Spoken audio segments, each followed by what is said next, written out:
Assalamualaikum warahmatullahi wabarakatuh. Salam rahayu, salam sehat selalu untuk sahabat-sahabatku semua dimanapun kalian berada, dari Sabang sampai Merauke, dari Miangas sampai Pulau Rote.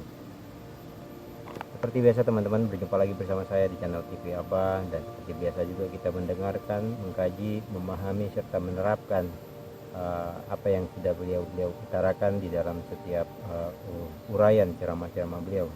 Dan tidak perlu berlama-lama lagi, mari kita dengarkan video beliau yang satu ini.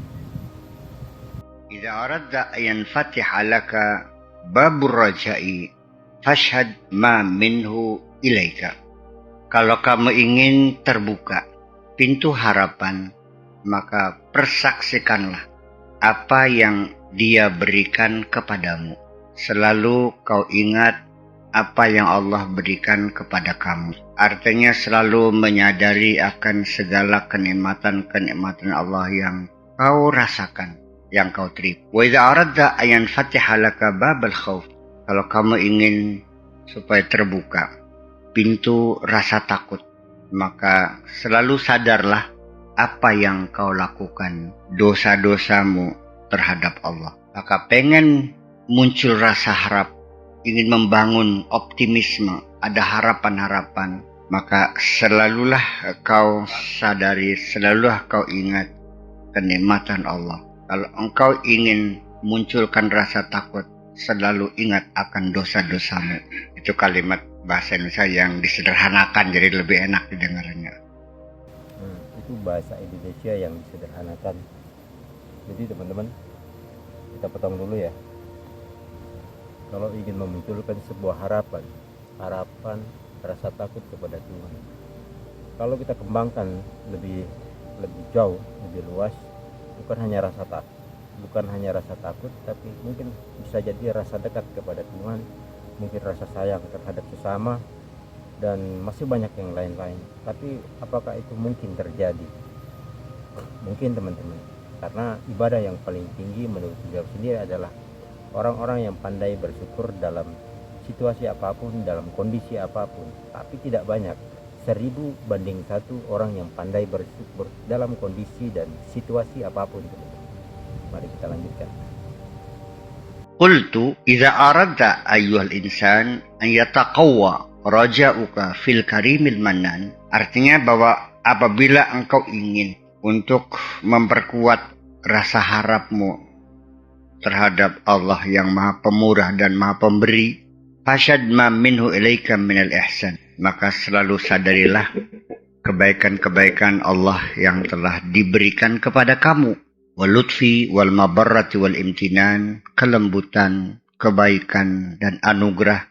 Fahal awwadaka illa hasanan au illa husnan, maka itu akan tidak akan menciptakan kondisi atau mendorong kamu kecuali kebaikan-kebaikan. Wahal asda ilaika, halnya itu nafiahnya, ya, halnya namanya nafiah, artinya tidak, hal di sini tidak. Wahal asda ilaika illa minanan, dan Allah tidak pernah memberikan kepada kamu, melimpahkan kepada kamu kecuali anugerah-anugerah.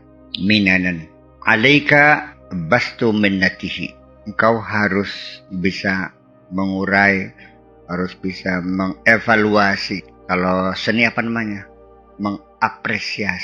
Mengapresiasikan segala anugerah Allah. Minnatun jamanya minanun.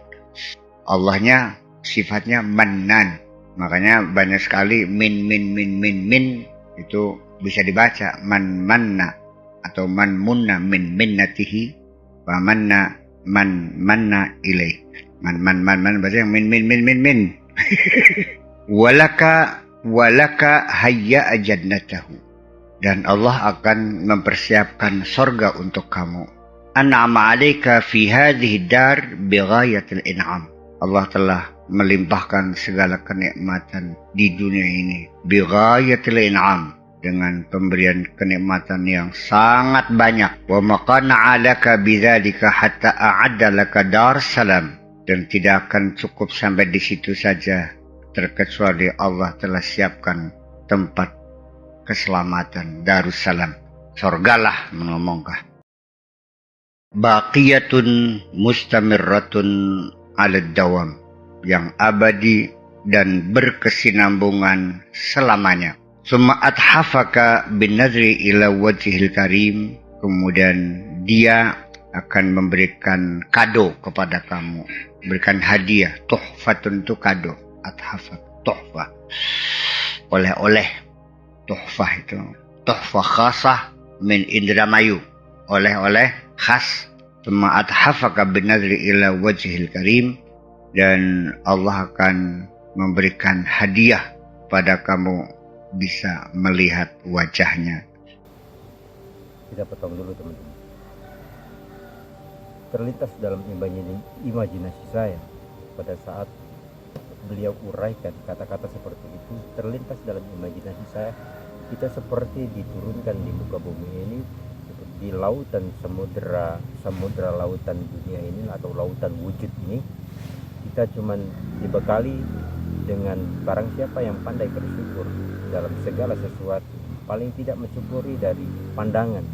Kita bisa mensyukuri pandangan, pendengaran, ucapan, pemikiran, rasa. Paling tidak itu paling kecil teman-teman. Rasa syukur itu dimulai dari dalam diri kita sendiri, sampai kita bisa mensyukuri sesuatu yang di luar diri kita sendiri.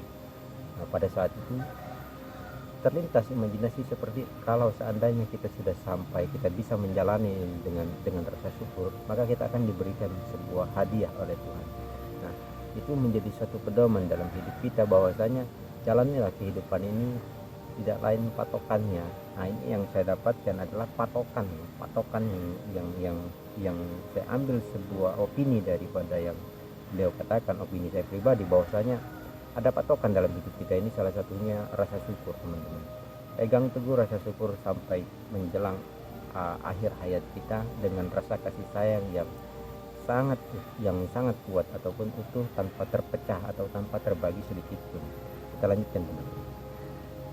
Yang mulia, maha mulia, tamaman ala sabiqi ihsanihil qadim, sebagai suatu penyempurnaan atas kebaikan dia yang telah lalu.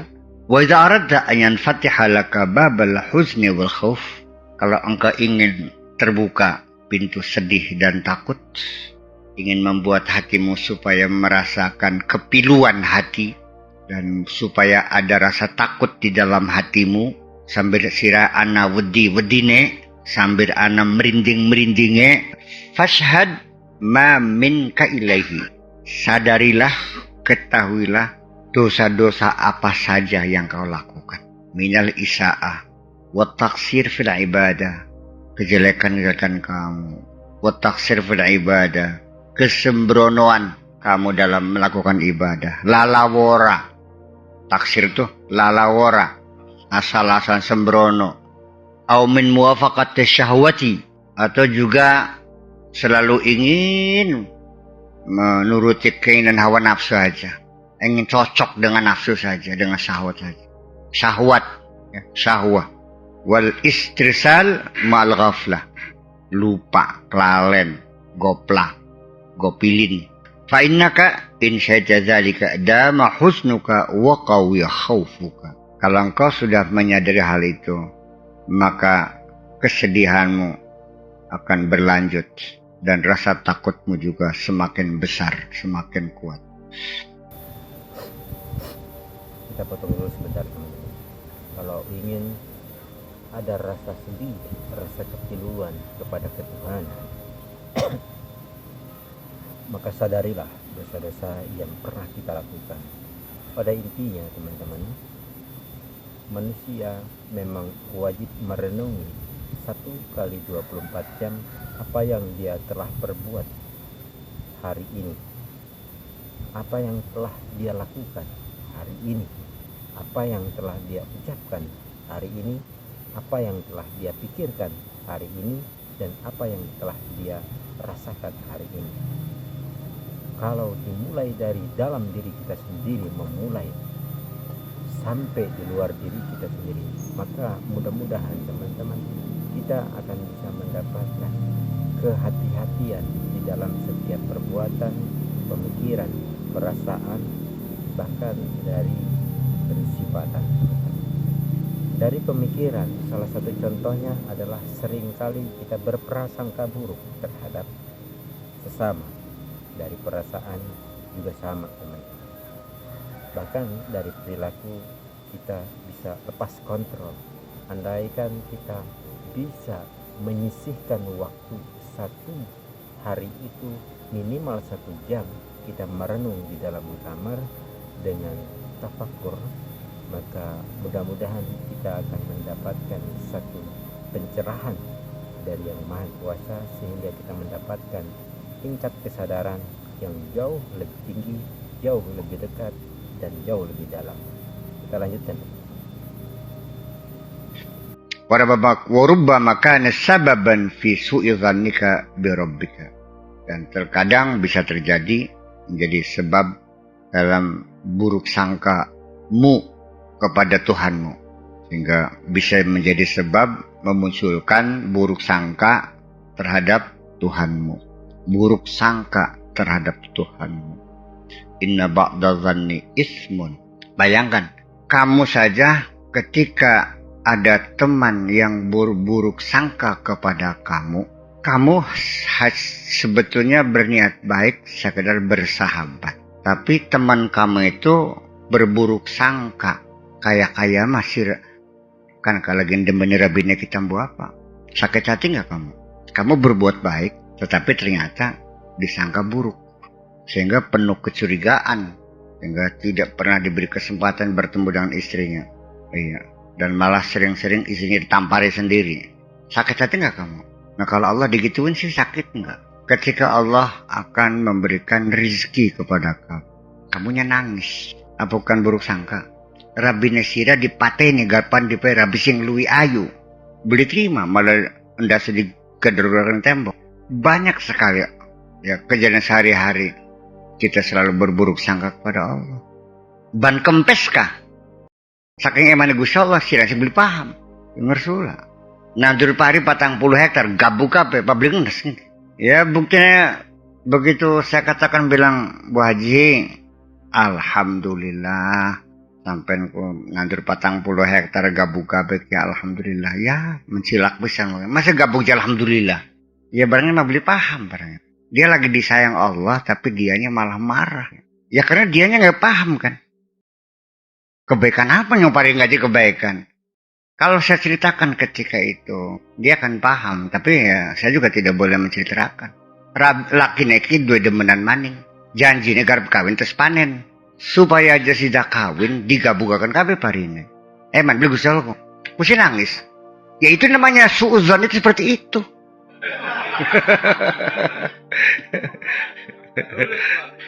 Kita potong sebentar teman-teman. Jadi apapun yang terjadi, ini yang menurut opini saya yang saya dengarkan, beliau berkata, apapun yang terjadi dalam warna-warni kehidupan, pada hakikatnya Tuhan itu menyayangi kita. Menurut prasangka kita memang itu sesuatu yang buruk menurut prasangka kita, tapi percayalah teman-teman, Tuhan sangat menyayangi setiap hambanya, apalagi hambanya yang sudah dekat kepada Yang Maha Kuasa. Hamba yang sudah dekat di sini adalah hatinya, rasanya, pemikirannya, perbuatannya, ucapannya, matanya, pendengarannya, banyak yang lain-lain teman-teman.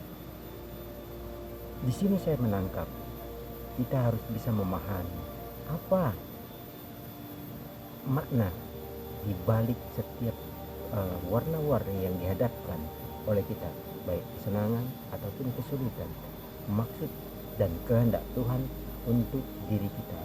Nah, bila mana kita sudah mampu menembus tabir rahasia di balik kehendak Tuhan, maka disitulah engkau akan terus tersenyum dan hilang prasangka, serta hilanglah rasa-rasa buruk yang ada di dalam hatimu.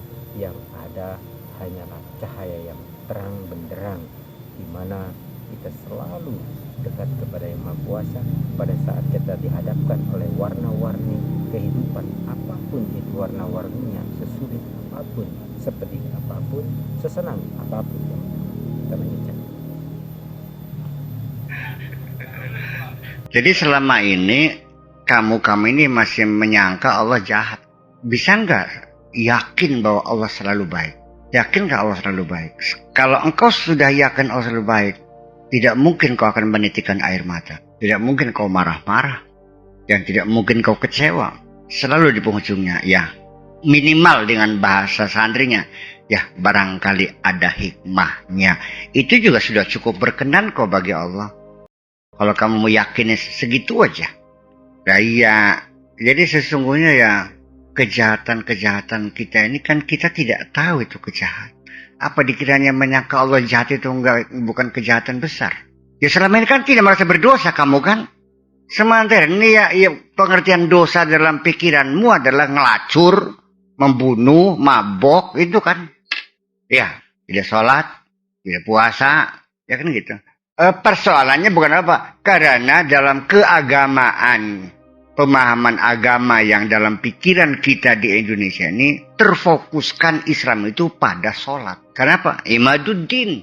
Kenapa? Inna awwala ma yuhasabu bil mar'u yawmal qiyamah as-salat. Amalan yang pertama kali dihisab adalah sholat. Jadi sholat sebagai satu panglima keagamaan. Seolah-olah selesai. Orang kalau udah sholatnya 5. Kita potong dulu teman-teman ya. Saya tangkap poin di sini.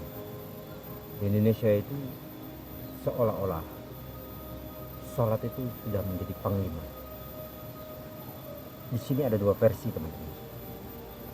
Buya membuka tadi keluar dan Buya juga memberikan pandangan ke dalam. Buya membuka sholat itu seolah-olah panglima, hanya sholat saja yang tidak berdosa. Orang yang sudah sholat ya terhindar dari dosa. Tapi pada hakikatnya teman-teman, kalau saya tarik ke dalam semua di dalam opini saya, sholat itu bukan hanya di 5 waktu saja teman-teman. Bahkan 1 kali 24 jam kita sedang ibadah. Hanya saja wadahnya yang berbeda-beda. Wadah aturan secara syariat adalah yang 5 waktu itu wadahnya yang wajib. Nah, wadah yang lain pada saat saya sedang berbicara, pada saat saya sedang mengingatkan kepada teman-teman ataupun teman-teman mengingatkan kepada saya, pada saat saya keluar rumah, pada saat saya bekerja, itu bagian daripada sholat. Jadi sholat yang seutuhnya itu seperti apa? Sholat yang seutuhnya adalah teman-teman di dalam, menurut opini saya teman-teman, sholat itu 5 waktu ya jalan, syariatnya jalan, dalam kehidupan juga kita jalan. Bukankah pada saat kita sholat kita wajib mengingat Yang Maha Kuasa? Bukankah juga pada saat kita berbicara kita wajib mengingat Yang Maha Kuasa? Bukankah pada saat kita juga berpikir kita wajib mengingat Yang Maha Kuasa? Bukankah pada saat kita merasakan sesuatu kita juga wajib mengingat kepada Yang Maha Kuasa? Bukankah pada saat kita berbuat sesuatu kita harus juga mengingat kepada Yang Maha Kuasa? Jadi teman-teman, intinya sholat itu adalah sholat yang sesungguhnya, yang utuh itu adalah semuanya, tidak hanya sebagai 5 waktu saja. Kalau 5 waktu saja itu berarti berada di bagian teman-teman. Sedangkan bagian-bagian bagaimana dengan perilaku, bagaimana dengan perbuatan, bagaimana dengan pemikiran, bagaimana dengan perasaan, bagaimana dengan ucapan, bagaimana dengan pandangan, bagaimana dengan pendengaran, bagaimana dengan pemikiran yang lain-lain, bagaimana dengan perasaan yang lain-lain, bagaimana dengan persifatan yang lain-lain. Jadi sholat menurut hemat saya secara hakikatnya teman-teman, menurut opini saya seutuhnya itu baru sempurna teman-teman di hadapan Allah. Kita lanjutkan. Kalau sholatnya 5 waktu ngetinggal, udah itulah yang paling hebat gitu. Dalam menilai beragama juga dalam sholatnya kalau di sini. Jujur aja nih, begitu ketangguhan nggak sholat, wes masang andel kan gitu. Sebagai tolok ukur tunggal dalam keagamaan di sini, yaitu orang itu sholat atau tidak. Kalau sholat berarti agamanya baik, kalau tidak. Mengapa? Yaitu berulang karena saking masyhurnya hadis itu, man aqamaha faqad aqamadin wa man tarakaha faqad haddamadin. Seperti itu. Padahal Allah juga tidak sembarangan mengancam orang yang sholatnya rajin dengan neraka wel. Fawailul lil musallin, bukan fawailul lil ladzina yusalluna, tidak. Lil al musallin itu orang yang sudah sifat melekat. Nah, pakai isim fa'il itu menjadi sifat melekat. Sholat aja. alladzina hum an salatihim itu artinya bahwa su'udzanni rabbika su'udzannika bi rabbika akan menyebabkan engkau punya praduga buruk terhadap Tuhan. Karena sababan fi su'udzannika bi rabbika fatazilla qadamun ba'da subutiha. Kaki tergelincir setelah dia melangkah dengan tegak. Semana jag-jaga pleset aja. Iya kan? Terjungkel juga. Videonya biasa teman-teman, singkat, tepat, dan padat. Tapi video kali ini itu betul-betul menonjok batin saya, teman-teman. Ceramah beliau menonjok batin saya dalam arti bahwasanya, wahai manusia, ingatlah kamu diturunkan ke muka bumi ini sebagai seorang khalifah. Bukankah sebagai seorang khalifah berdiri tegak, utuh tanpa terbagi dalam setiap warna-warni kehidupan pada saat dia menjalankan ibadah kepada Yang Maha Kuasa? Bukan hanya sholat 5 waktu, bukan hanya sholat ya secara syariat saja, tapi sholat secara kehidupan, menghadapi kehidupan, menyikapi warna-warni kehidupan. Bukankah itu adalah bagian-bagian daripada sholat juga, teman-teman? Jadi intinya, sholat itu bagian, sholat itu yang seutuhnya itu adalah banyak bagiannya, teman-teman. Dan alangkah baiknya orang-orang yang sudah sampai kepada titik sholat yang seutuhnya tanpa terbagi sedikit pun. Bila mana ada salah kata dan perbuatan serta ucapan, saya mohon maaf lahir dan batin. Salam untuk sahabat-sahabatku semua. Saya hanya bisa kita saling mengingatkan. Mungkin bisanya saya seperti ini, kita bisa saling mengingatkan, saling berkumpul, saling mengaji, saling mengkaji, saling memahami, agar terjadi kebersamaan di dalam kehidupan, terjadinya kedamaian di dalam kehidupan pada saat menjalani lautan wujud samudra dunia ini, teman-teman. Akhirul kalam, saya pamit. Wassalamualaikum warahmatullahi wabarakatuh.